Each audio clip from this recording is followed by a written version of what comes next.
Assalamualaikum warahmatullahi wabarakatuh. Di sini saya Latifah Maulidia Mubarakah Zahra dengan NIM 1262052121889 akan menjelaskan sedikit tentang prinsip-prinsip pembelajaran ilmu pengetahuan sosial di MI atau SD. Prinsip-prinsip pembelajaran ilmu pengetahuan sosial MI atau SD. Pembelajaran adalah proses berpikir karena pengetahuan itu tidak datang dari luar, tapi dibentuk oleh individu itu sendiri dalam struktur kognitif yang dimilikinya. Karena itu, mengajar adalah suatu aktivitas yang memungkinkan siswa-siswi dapat membangun sendiri pengetahuannya. Guru berprestasi dengan siswa-siswi dalam membentuk pengetahuan, membuat makna, mencari kejelasan, bersikap kritis, dan mengadakan justifikasi. Prinsip-prinsip dasar pembelajaran ilmu pengetahuan sosial MI atau SD dalam kegiatan lebih identik dengan kegiatan demonstrasi dengan memperhatikan hal-hal sebagai berikut. Yang pertama, integrate atau terpadu.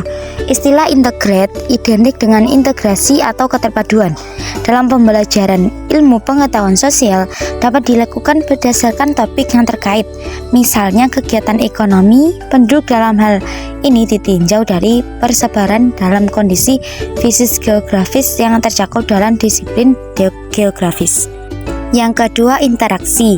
Manusia sebagai makhluk sosial mempunyai naluri untuk berinteraksi dengan sesamanya. Sejak dilahirkan dan sepanjang hidupnya, manusia selalu melakukan interaksi, yang di dalamnya interaksi itu semakin lama semakin bertambah sejalan dengan semakin luasnya pergaulan dan bertambahnya usia seseorang. Interaksi merupakan hubungan timbal balik antara individu dengan individu, individu dengan kelompok, dan kelompok dengan kelompok.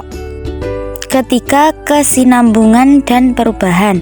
Manusia di dalam kehidupan masyarakat terikat dengan adat dan tradisi dalam masyarakat yang diwariskan dari satu generasi ke generasi berikutnya.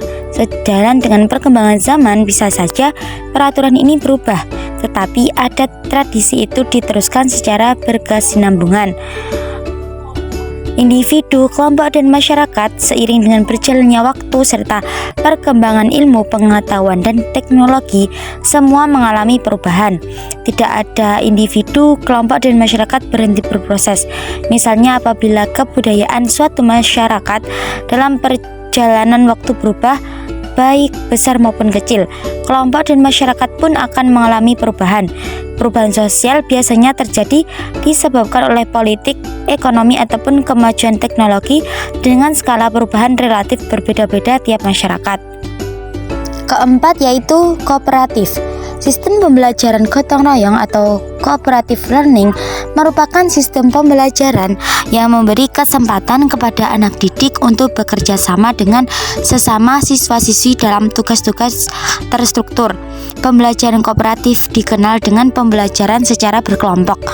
Tetapi belajar kooperatif lebih dari sekedar belajar kelompok atau kerja kelompok.